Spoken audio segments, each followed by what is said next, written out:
আপনার মধ্যবিত্ত যারা আছেন এখানে, আমরা আপনার ড্রয়িং রুমে যান, আজকে নিজের হোক, বাপের হোক, ভাইয়ের হোক, যেখানে থাকেন আপনি সেখানে যান, ড্রয়িং রুমে তাকায় দেখেন তো, একটা জিনিস আপনি বাইর করতে পারবেন না অত্যাবশ্যকীয়।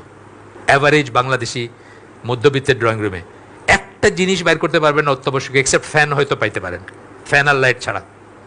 আপনার দেখবেন সোফাটা কেনা হয়েছে, দেখতে কেমন লাগবে, আপনার আলমারিটা সাজানো হয়েছে শো পিস দিয়ে, দেখতে কেমন লাগবে।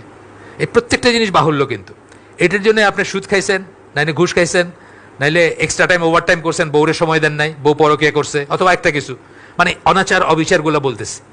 আসতেছে কই থেকে? আপনি যতটুকু দরকার তার ভিতর সীমাবদ্ধ করতেছেন না, কিন্তু আপনাকে আপনি আরো চাই আরো চাই আরো চাই থেকে আসতেছে।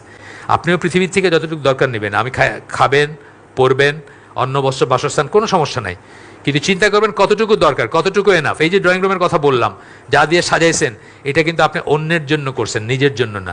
অন্যকে ইমপ্রেস করার জন্য করছেন, অন্যের কাছে যেন দেখতে ভালো লাগে ড্রয়িং রুমটা, সেই জন্য করছেন।